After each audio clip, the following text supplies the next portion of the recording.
Hi, welcome everyone. I am your moderator, Adela Grando, and I would like to thank you all very much for joining today's Health Talks webinar. It's brought to you by the College of Health Solutions at Arizona State University.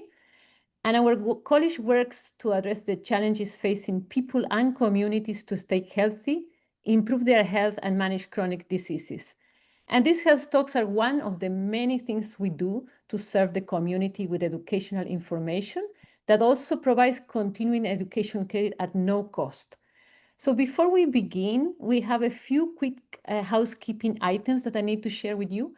First, this session is being recorded and will be posted on this website, asuhealthtalks.com. After the panelist presentation, there will be a Q&A session. So please submit your questions using the Q&A feature. Do not use the chat box. So this is your opportunity to interact with the presenters. And please register your attendance using the self-check-in link posted in the chat. And finally, you will receive a brief survey asking for your input about today's webinar. If you are requesting continuing education credits, you must complete the survey to receive credit. And with that, I will start sharing the screens. There you have, excellent. And we are so fortunate to have today our presenting health experts as we explore substance use disorder research and treatment, clinical innovations, and collaborative opportunities in the Southwest region. And our presenters are all from the Southwest Node, which is part of the NIDA Clinical Trial Network. And we will explore three research projects in particular. The first one, we will talk about culturally responsible approaches to care. The second one is strategies for improving access and outcomes for Indigenous patients. And the third one is the vital role of clinician-researcher partnerships in expanding evidence-based substance use disorder treatment. And again, I am Adela Grando. I'm a professor in biomedical informatics here at the College of Health Solutions. And my area of expertise is the development of technology for empowering patients. And I especially focus on the Latino population and those individuals with behavioral health conditions. I'm very passionate about helping these populations. I do want to give voice to those who don't have voice.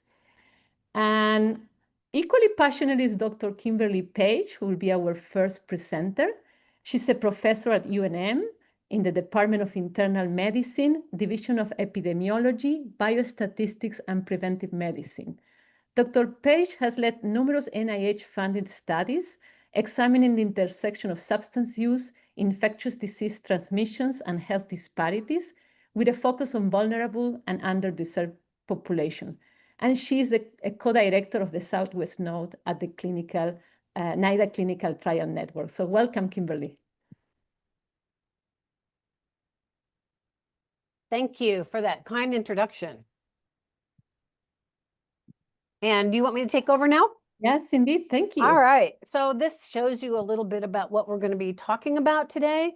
It is a pleasure to be here. Thank you, Dr. Grando, and to ASU for hosting us. We've got a whole contingent of University of New Mexico folks here. But really importantly, the Southwest Clinical Trials Node now includes Arizona State University. And we're really excited to expand the reach and the potential impact of the research that we do with NIDA. And who knows what else. So with that, we'll get started. I will, next slide. So first of all, let me tell you a little bit about the CTN. As I mentioned, funded by NIDA. And the goals of NIDA are advancing science on drug use and addiction, funding research across the spectrum from prevention to treatment, recovery, and public health. Clinical trials are a main focus of the NIDA CTN. Obviously, NIDA is a really big agency, but our focus is really mostly on trials. And we want to use what we learn to improve health. So getting work into practice. Next slide, please. The CTN network is composed of 16 different nodes, and mostly they conduct multi-site clinical trials. These studies test how well treatments or interventions will work, and we try to focus in real-world settings. In other words, practice-based research. Many of the studies involve behavioral interventions, and especially pharmacotherapeutic medications or both. I would say that the therapeutic interventions seem to be a huge priority right now. And we really want to help identify safe and effective ways to treat substance use disorders. So what substances do we study in the clinical trials network? Obviously, opioids were a huge focus and continue to be for many years. It's great to see that the overdose mortality rate is going down. However, we have surging problems with other substances, especially cocaine. And a great majority, I heard data today from Connecticut, 70% of their fatal overdoses involve stimulants. Interestingly, not what we see here in the Southwest. Most of theirs involve cocaine, whereas we're really kind of a meth area. Cannabis, nicotine, alcohol, and increasing polysubstance use are of great interest. Next slide, please. This is just a little schematic of the CTN structure. I mentioned that there are 16 nodes. We're down here in the two, sort of right across from San Diego. And there is a node in Texas, South Carolina, Washington, Oregon, California, Utah. They're all over the states, and a lot of East Coasters, which we won't go into. So there's 16 nodes. They really want multi-site trials. They provide a clinical coordinating center and data statistics center to handle logistics and data coordination for each of these trials. There are protocol groups, working groups, a central steering committee, and various special interest groups, all of which are aimed to foster collaborative research. Next slide, please.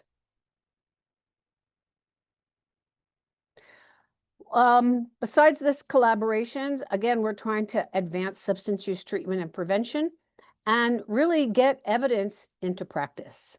Next slide. Here are some of the benefits that we think come from participating in the CTN. One is real-world relevance. Doing practice-based, community-engaged research is really, it helps move it along. It's really relevant to work directly with providers and clinicians and other professionals who are working directly with our clients and our population. So we do see faster translation into practice. We also get a broad reach across diverse populations. This is especially true with the 16 sites across the country. There are many relevant training opportunities. We're looking forward to benefiting from many of these from ASU, actually. You guys have some great programs. Bidirectional learning, which is, that's my favorite kind. You know, you teach best what you most need to learn, and we're always learning. And sustainable change. So working directly with providers, with agencies that are providing care helps to make actual interventions sustainable. Next. So, we have a really cool logo. We're very excited to have Arizona State join us. And next slide. Okay, Adela and I are co-PIs on this, and my expertise, again, in biostatistics, epidemiology, and running clinical trials is great, but Adela brings, and the ASU group brings a lot of important strengths to the collaboration with especially strengths in informatics and technology-driven work, so we're excited. Next. This shows you our organizational chart. It's maybe not that interesting. However, I'll just tell you how we're organized very briefly. We have an executive committee where we talk about all the different things. It's made up of people from these different groups. Our protocol implementation group, which actually sees the implementation of different study protocols underway. We have a node coordinator who makes sure that we have clinical coordinators, research folks, data folks, all the right people, and the physicians and other providers, APPs, who are needed for these protocols. We have a scientific development group that aims to facilitate the development of new study concepts. This is another great advantage of being and applying with the node. So if you have basically an R01 level research, because right now it doesn't look like they're funding a lot of pilot work. If you have R01 level research, you can submit a 3-page concept and have it reviewed in a month instead of 7 months and get some great feedback. Then that goes on up the chain to NIDA to see if they're interested. This group is a really key group because we want to be the lead node for research studies that are especially important to the populations that we serve. We have a training and dissemination group, which provides a lot of really interesting opportunities, learning opportunities, not only for professionals, but for our community members and other lay folks like community health workers who are working with us. And finally, our community engagement group, which I still believe is maybe our most important group in the CTN, because we can't do research without our communities. We can't spread evidence without our communities. We can't make change without our communities. And so we really value the engagement that we have with all of our partners across multiple different disciplines. But the lowest part here are some of the foci that we are working on. Medication for opioid use disorder tailored to Hispanic communities, studying stigma, which is a huge barrier to effective and successful recovery, effective prevention and successful recovery. Working with our unhoused populations, as many of you know, and if you don't, the number of people who are becoming homeless and experiencing homelessness and unstable housing is growing in this country.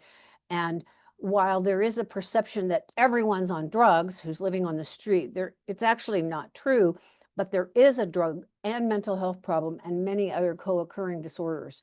And so bringing maybe a holistic approach to this population is of great importance to us. We want to work on some opioid vaccine related research. Right now, it's mostly modeling. And then we have a group that is really focused on our American Indian Alaska Native populations, because here in the Southwest, they're an integral part of our communities. Next slide, please. I'm sorry, I have to move something. My computer keeps saying I can't use Siri. So I just have to move it out of the way because it keeps popping right up in front of me. And I haven't even said the word Siri, which we have a study named Siri, so I am always getting in trouble with Siri. But this is some of our team. Dr. Adela, she works with scientific development, and she's in the College of Pharmacy. Dr. Snehal Bhatt, who leads our clinical core, and he is an addiction psychiatrist, very involved in multiple protocols. Dr. Annette Crisanti, who's going to be working together with our partners at ASU on our proposals for unhoused and on proposals for digital interventions. Anne-Marie Madaras and Christina Phillips have, they are node coordinators. They have slightly different titles. Anne-Marie is the chief node coordinator. Christina Phillips is our director of education and training, but honestly, she is also functioning as a coordinator. So we have two people doing this very big job. Angel Vasquez, who's here with us today, and you'll get to hear from about adapting protocols directly, culturally relevant protocols for different populations. And he works closely with Dr. Kamala Venner, who's not here today. She's on sabbatical in New Zealand, learning a lot more about Indigenous health delivery, and they're going to be leading that. Next slide, please. At ASU, these are some of the great folks that we're working with. You want me to introduce them, Adela, or will you? Okay, so first of all, I'm very, very excited to say that Raminta Danieliti is joined us, and she is just terrific. I've read about her research many times, and I love the work that she does. She'll be joining us, and especially working with our unhoused group. Scott Leishow is a superstar already. He's a member of our scientific development group, and is the co-lead on a protocol with Medical University of South Carolina on vaping for adolescents. So we're really excited to really jump off to a good start with our ASU team. And he brings extensive experience in clinical trials, pharmaceutically based clinical trials. And so he's going to be a really huge, he already is a really great benefit to our group. Dr. Matt Meyer, who's co-leading our training and dissemination and brings a treasure chest of resources for everyone who works with us. Michelle Shioda, who really was one of our first contacts at ASU and works in psychology, and she's going to be leading our stigma focus area. We're really excited to have Michelle. She has a great knowledge of both sort of lab-based work as well as some community work, and that's really important for transition. And finally, Natasha Mendoza, who is a member of our community engagement, training, and dissemination team. And that's our ASU leads. But we expect to have a big family at ASU.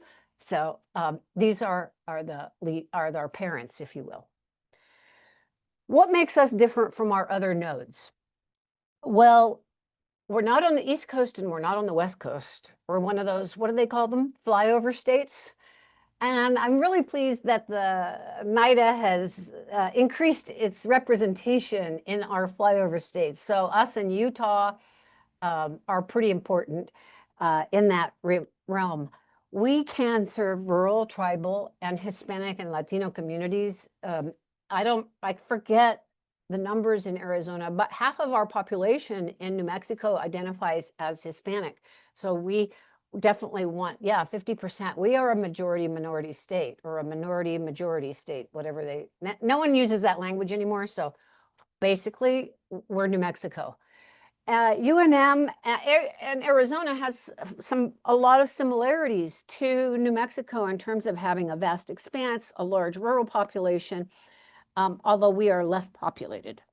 Both of us have clinical informatics and behavioral science strengths, but especially we have deep partnerships with our communities and with our tribal health systems. We believe that culturally tailored research and a focus on social determinants of health is essential to a lot of our research.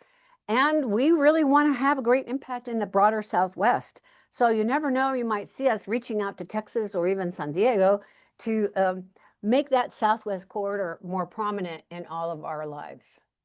Next slide, please. This is an example of some of the research studies that is currently in process or in progress at the clinical trials node. And I just heard yesterday about a few new protocols. So some of these protocols, they take years for a trial to do. There's been a lot of research on opioid use disorder treatment and retention. Many of these research studies involve some of the newer modalities of delivering medication, like injectable long-acting buprenorphine. So a good example of that was a newly formulated long-acting injectable that was tested in pregnant women, because the current injectable has a different formulation that can't be used for pregnant women.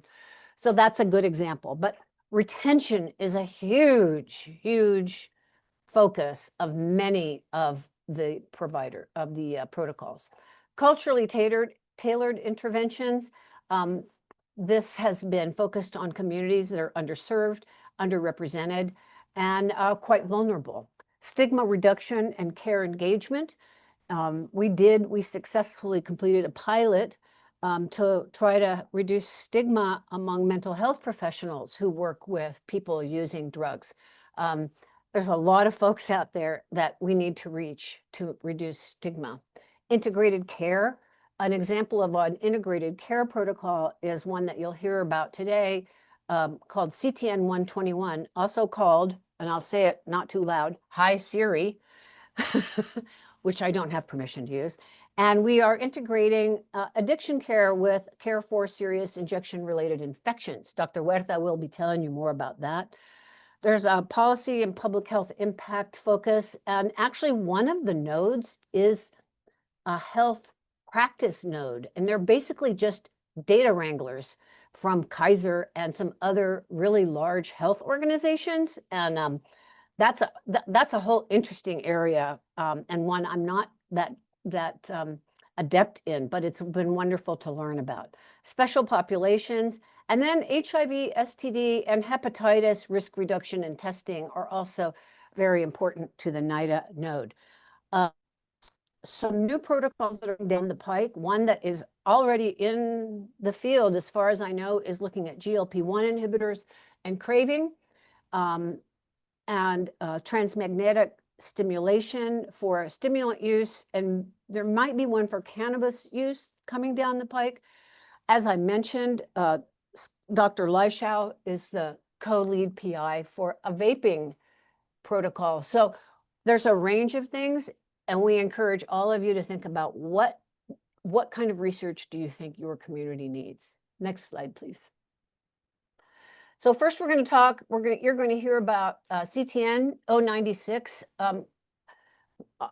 Just so you know, the CTN gives everything a number, and I heard this week we're at number 161 or something like that. So there's several new protocols that we're waiting to hear about. So with that, I would like to turn this over. The lead PIs are Kamala Venner from our group, and Amy Campbell, who's at Columbia and very involved, also a great friend of ASU and UNM.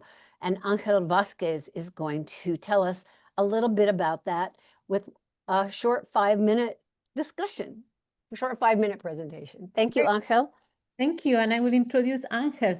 Dr. Angel Vasquez is a first-generation Mexican-American clinical community psychologist. He's an early career researcher focused on opioid use disorder, chronic pain, and culturally adapted opioid use disorder and pain treatment in American Indian and Alaska Native health systems.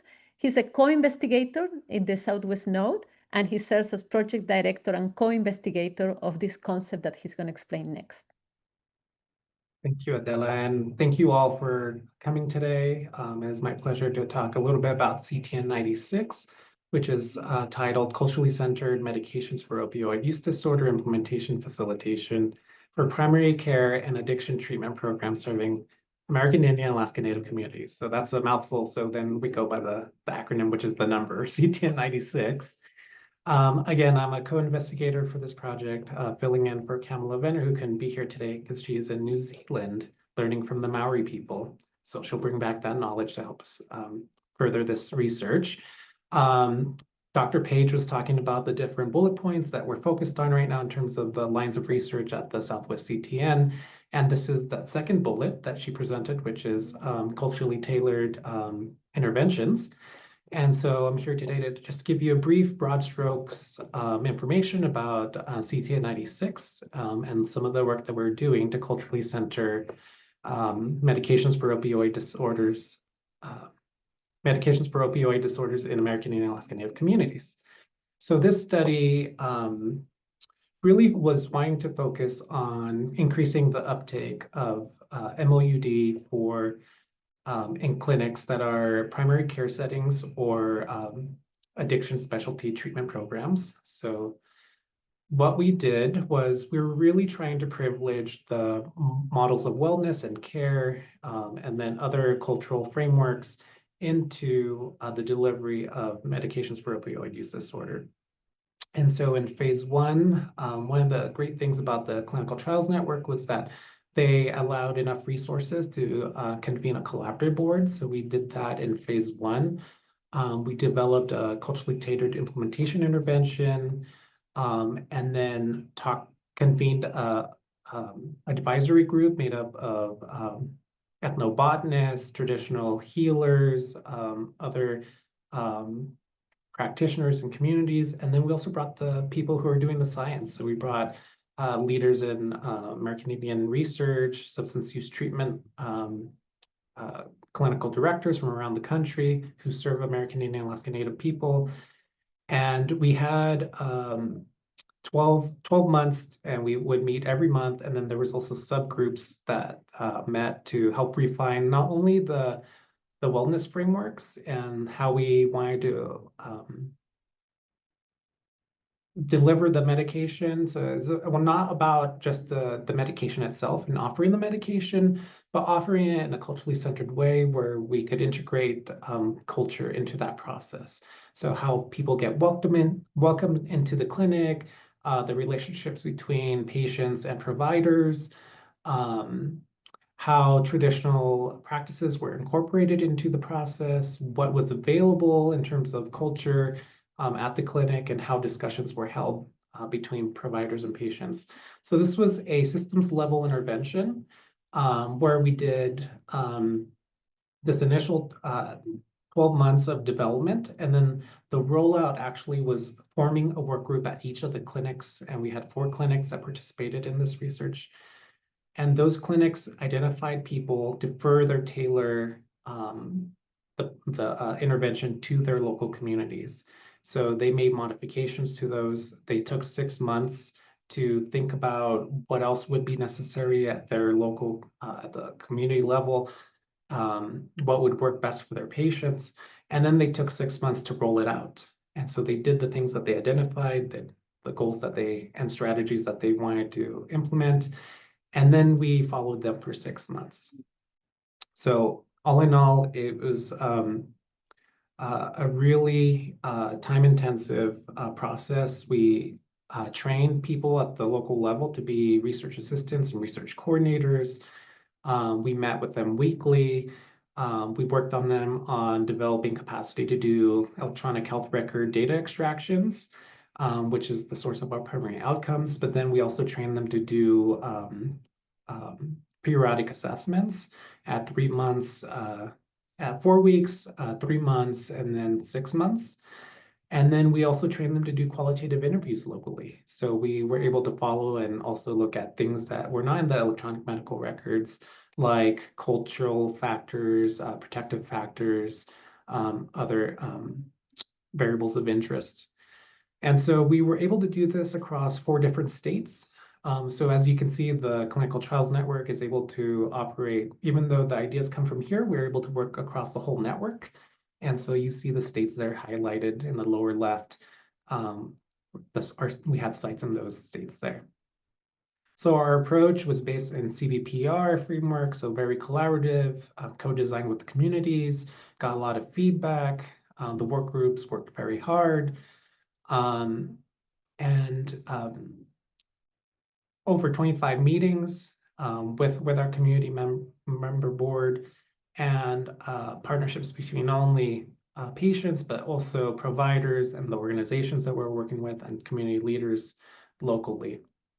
We developed several materials that are going to be published soon. And we also have ended the study. So the study is complete and we're in the data analysis process now.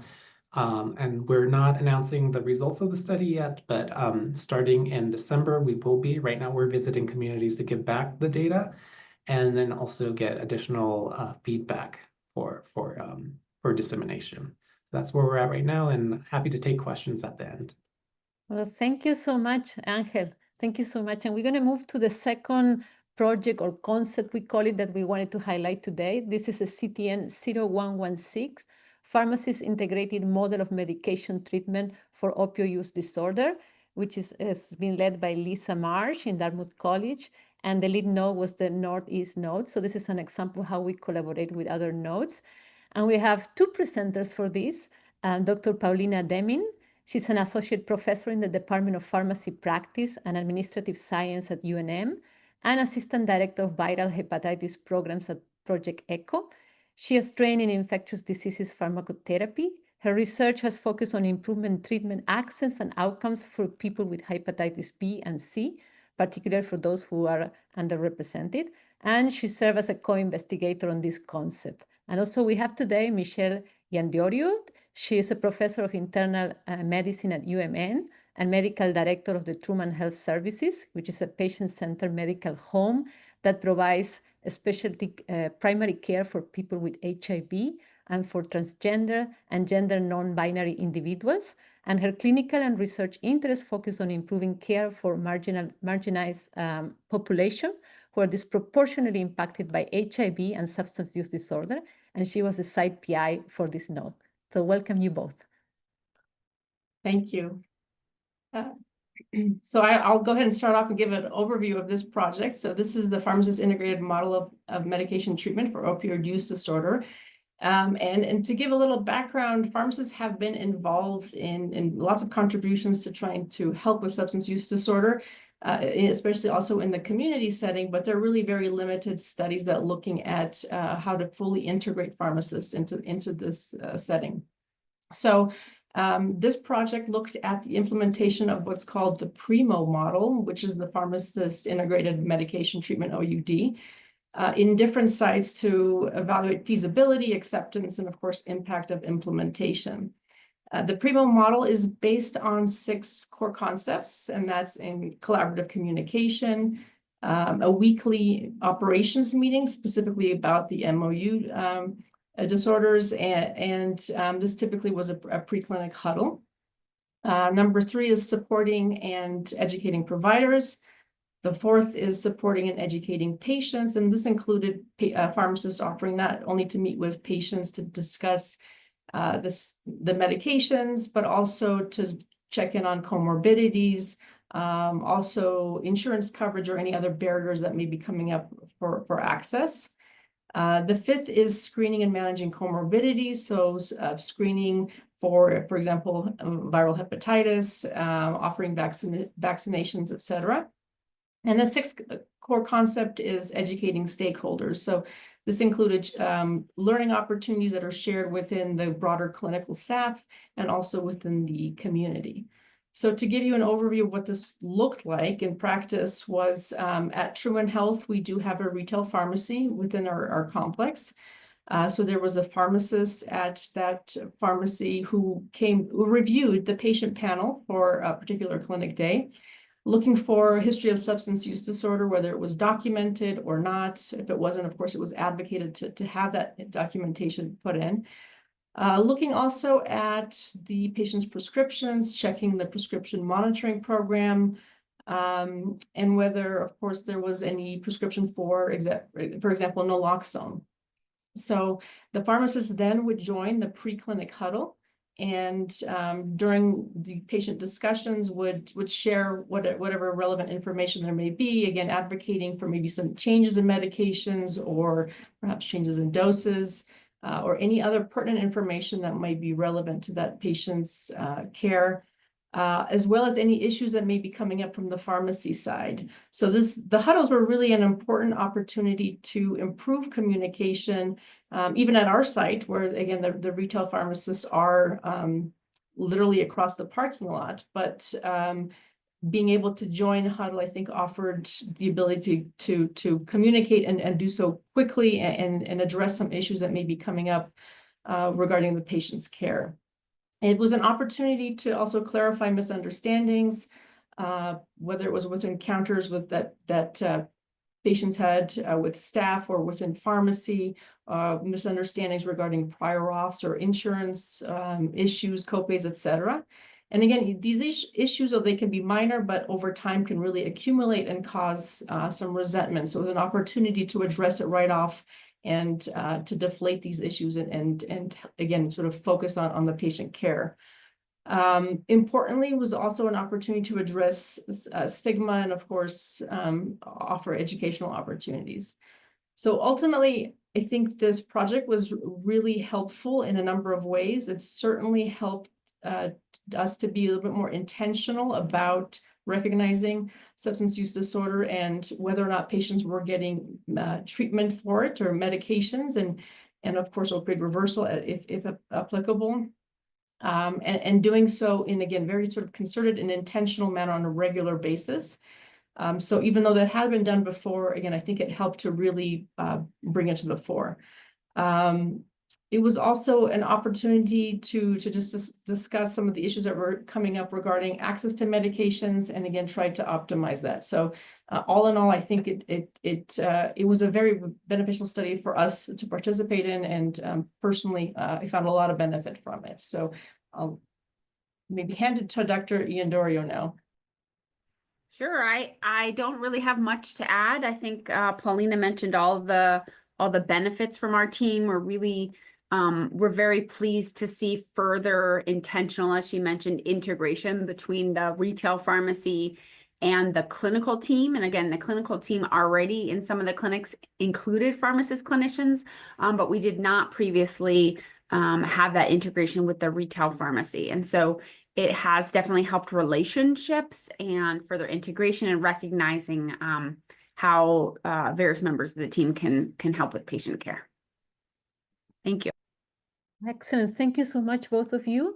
And we're going to move to the third and final concept, CTN 0121, Integrated Care and Treatment for Severe Infectious Diseases and Substance Use Disorder, which was led by Lisa Metz at the Columbia University and Carlos Del Rio at Emory University.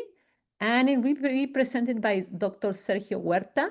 He's an assistant professor in the Department of Internal Medicine, Division of Hospital Medicine at UNM. And his clinical and research interest includes hospitalist medicine, quality improvement, and evidence-based care for patients with substance use disorder. And he serves as a co-investigator of this concept. Welcome. Thank you so much for the introduction. Yeah, it's great to be here, and I'm very happy, very pleased to have the opportunity to chat a little bit about CTN 121, which is also titled Integrated Care and Treatment for Severe Infectious Diseases and Substance Use Disorders. And it's also known affectionately as the High SERI study, as Dr. Page mentioned. And that's because SERI is an acronym for Severe Injection-Related Infection. So in a nutshell, this is a multi-site study testing a hospital-based model of integrated care.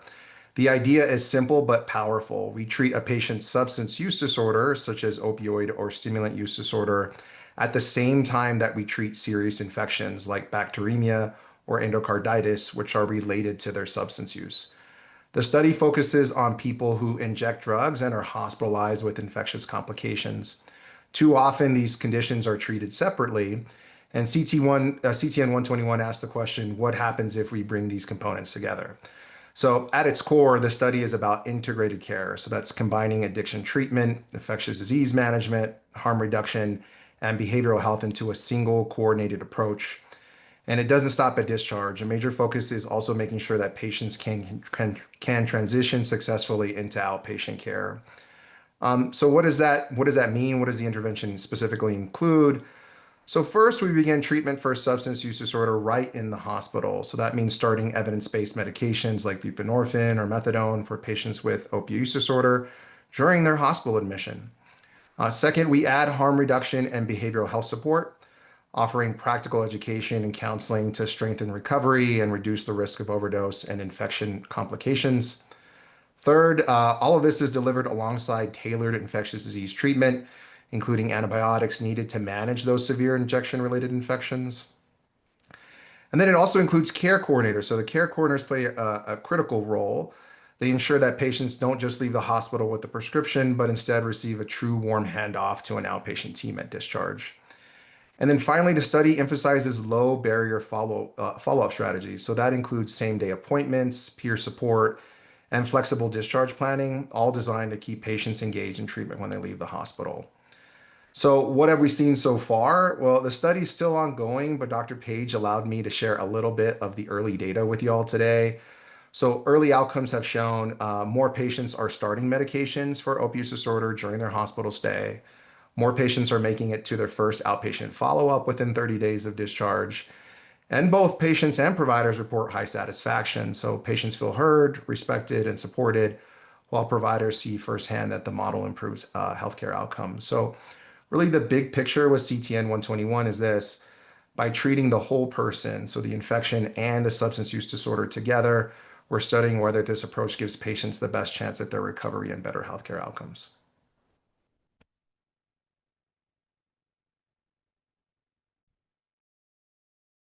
Thank you all. Those are great examples of protocols we've participated in, and we're excited to continually participate in more. Running clinical trials is not, it's not like doing other research. There's one major benchmark that they're always being judged on, and that is recruitment. How can you get involved? Well, first of all, you must be a researcher who wants to recruit. That's really critical. And this is one of the reasons why I think our interdisciplinary, cross-disciplinary teams work so well. We work with pharmacists, we work with our physicians like Dr. Huerta, we work with really, Angel, you're a clinical psychologist, right? Yeah, clinical psychologists. We have all kinds, and that's what makes it go. Dr. Ian Dorio also, who brings specialty knowledge to this. So that's just a smattering. How can you get involved? Next slide. I mentioned briefly, first of all, you have an idea. You take your idea, you put it into a concept. We have a concept template. It's about 3 pages, and you throw it out there. We work with you. We have a scientific development group, as I mentioned, who will look at the project fit and along with the applicant. And, is this a good fit for the clinical trial node? And one of the things that makes it a good fit can it be multi-site? Because we have these sites all across the country. We want that heterogeneity. We want that diversity. So you contact us, the node directors, any of us, Adela, myself. If you know someone else here, by all means, reach out to them. Connect with us and we'll give you support for your concept. Then you draft this 3-page concept and it's going to go to our internal committee, which we call the Scientific Development Committee, and then you'll get a review. So after that, let's say we think this has got great legs.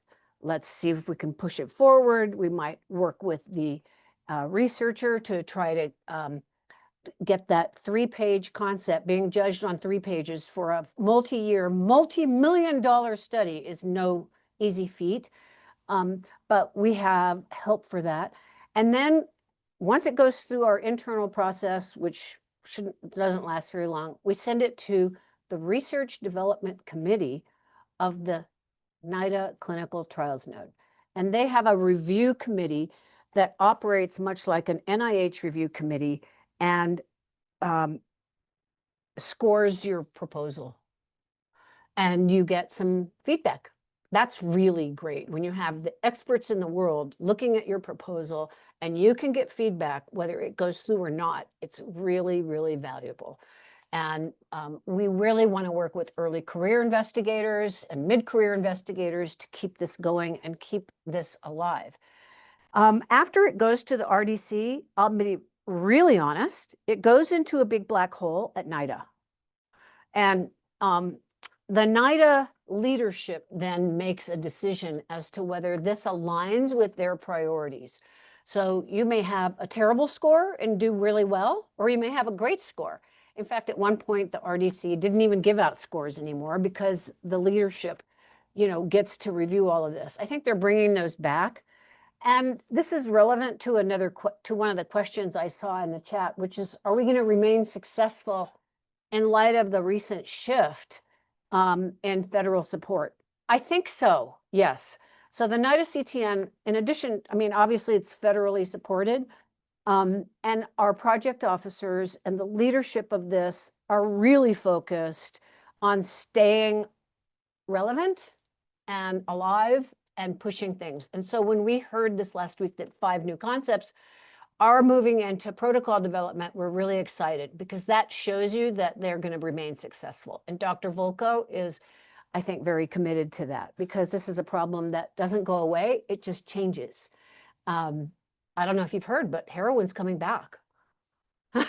Everything changes. So that's how we do it. And we try to connect with other nodes.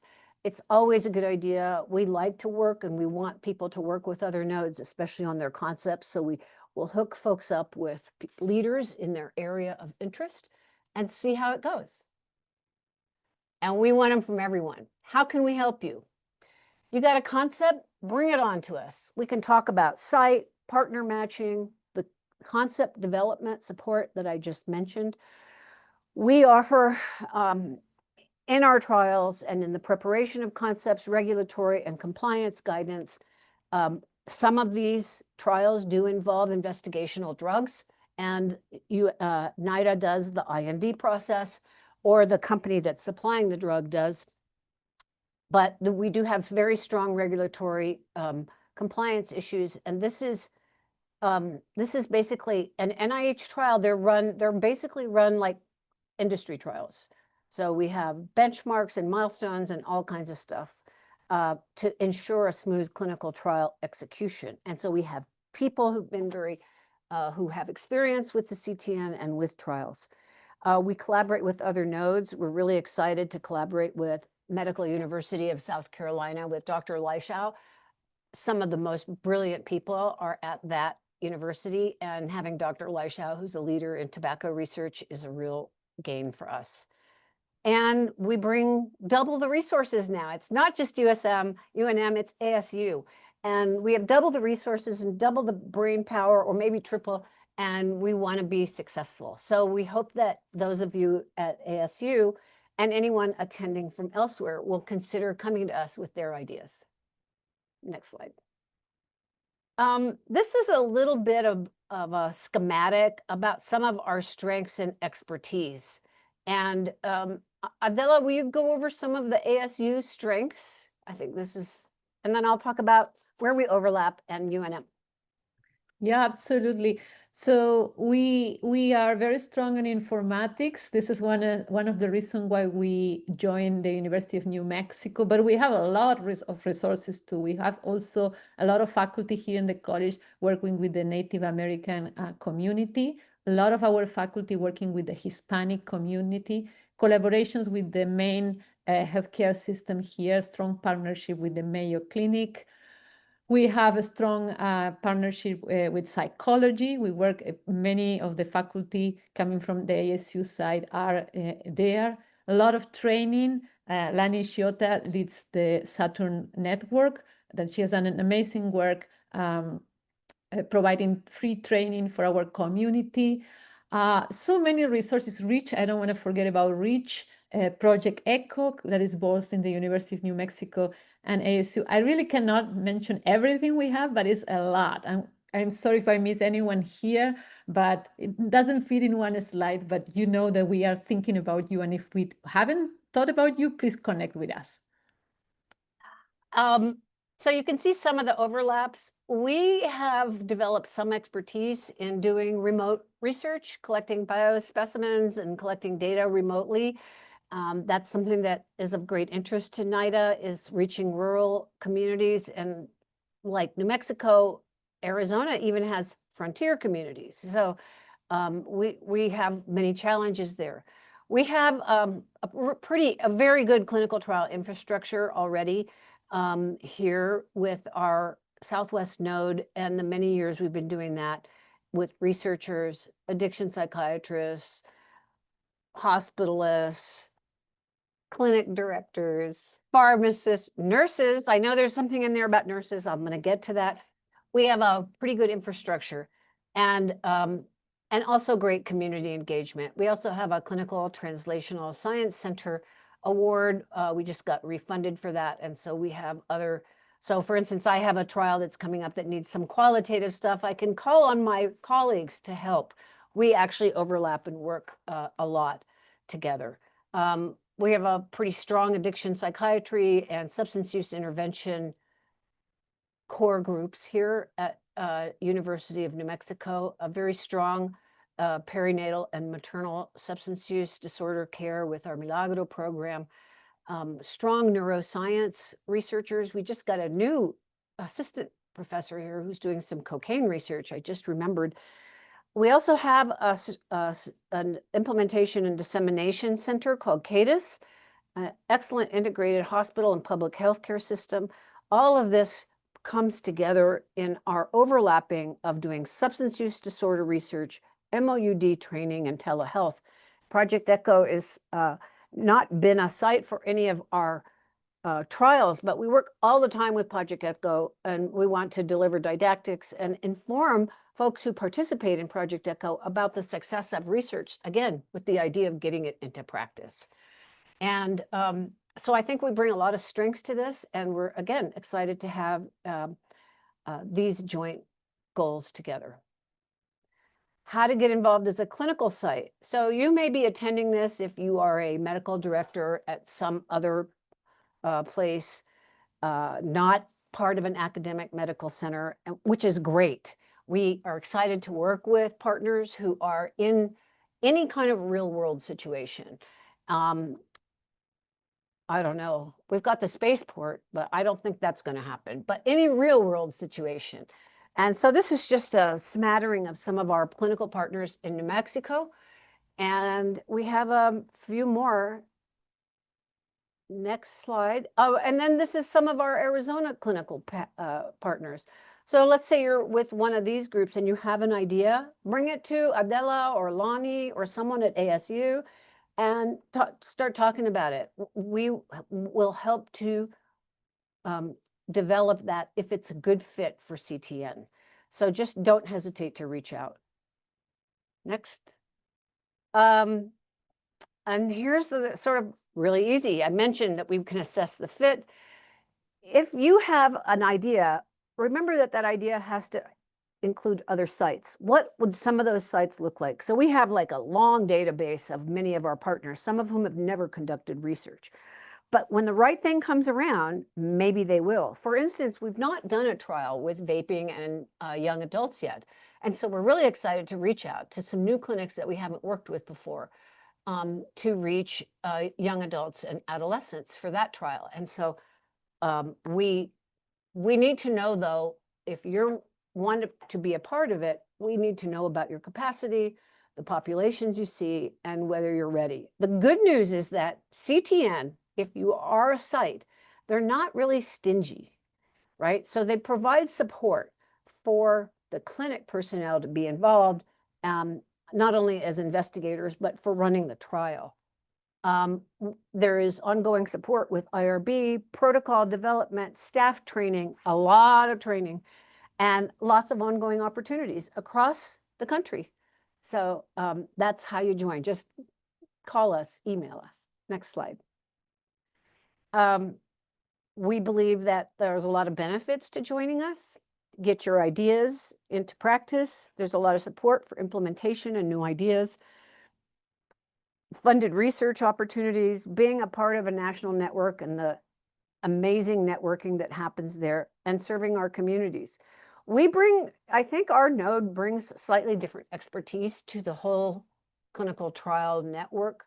Most of the nodes are led by either or both or several, usually clinicians or people who are in psychology or psychiatry.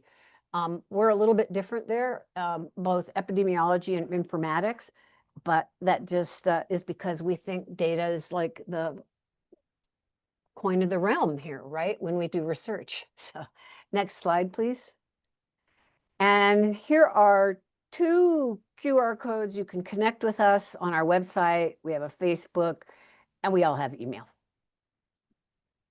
Excellent. Thank you so much, Kimberly. And we're going to start the Q&A section. I saw some questions related to how to collaborate with us. I hope we have answered some of those. Otherwise, we just share with you there ways that you can connect with us. Also, you will see also the last slide, the email from Kimberly and me, or anyone in the team that you saw we mentioned. Just contact us. That's all we do, collaborate and helping you to be successful throughout the network. So do not hesitate to contact us. And we have some Q&A, and I do want to acknowledge that we also have here Dr. Snehal Bhatt. He's an associate professor of psychiatry at UNM. Thank you for joining. He's board certified in both general psychiatry and addiction psychiatry, and is the medical director of UMN's addiction and substance abuse programs. He's associate director for clinical research at our Southwest node. So he plays a very important role in our node. And also he's IPI for multiple NIDA CTN trials. And I'm not going to say the names because most probably they don't mean anything to you. But if you are okay, the panelists are going to just go around some of the questions. I think you have answered some of those, Kimberly, about... I can answer a few more, yeah. Yeah, excellent. So we have here a nurse, and we have also someone doing work in clinical translational science, chemistry, and biochemistry, trying to collaborate with us. Do we have any way that he can follow up with us? So I do think we're going to remain successful. We're going to remain relevant. And we have people at NIDA who are very very committed to that, and a lot of wonderful investigators. I think there's not a lot of bench science that's going on in the CTN, none whatsoever, but we have regular meetings with people who are in drug development and looking to develop stuff. And so that's a potential opportunity, but basically that's sort of another realm of the NIDA area. But, if you've got phase 1 data on something and you think that it's worth talking to us, talk to us. Even if it's not a good fit for us, we can send you to someone who might be have more knowledge, resources, or expertise to help you. We really want to make that. What kinds of medications run out? It depends. Honestly, there's a lot of different things that people are doing. So for opioids, it's usually agonists or, the FDA approved ones, new formulations, and then new technologies. There was a question about that. It was removed, but I think it's a very good question that can engage our panelists. How to do to adapt some of the interventions when you have low resources? And I think that's one of our expertise, and maybe Angel can add something to that, because something that his concept was one of the focus of the concepts. So you can add something, Angel? So the question is about having more resources to do the research? How to adapt an intervention when you don't have all the resources that you may want to have. Yeah, so I think one of the things is that it allows you more time to engage the communities. So then you are able to really drill down further on what might be missing that might help with increased engagement, retention, acceptability, and reach. So we want to be able to increase all those things to be able to retain people and prove out. Well, how did you do it with very few resources? Oh, with few resources. I mean, you had some good ones. That's the thing. You had, NIDA wasn't stingy to you guys. Yeah, I think with the Clinical Trials Network, there's the opportunity to have more resources than a typical RL1. Oh, and yeah. all this infrastructure for training and support for regulatory. So I would say that it's a network, and the network has a lot of resources to help support you. And they're not doing any international work right now, so that, there's a lot of problems everywhere. There was a time where they were doing some, but right now I'm not seeing any international work being done, and that's not helped by the weird new regulations on that. You can get involved in training and dissemination. Reach out to us. We'll put you in touch with our training leaders. And also, like we have a protocol right now, Dr. Bott is on, and we have a licensed psychologist who delivers cognitive behavioral therapy to the patients in that particular protocol. So we often do need folks who bring many of the expertise areas that we need to these trials, because there's often counseling and behavioral work that's combined with our therapeutic and interventions. Perfect. I will be respectful with everyone's time. The take-home message is that everyone wants to collaborate, which is amazing. So follow up with us by email, and the slides will be shared through healthtalks.com, so you can see the QR codes. Contact Kimberly and me. But thank you so much. And there's an upcoming Health Talk coming in October, so please get connected and keep learning. Thank you so much, everyone. And thank you to all our panelists for showing up. We're so grateful. Really, really grateful. Thank you. Thank you, all of you. Thank you. Bye-bye. Have a wonderful day.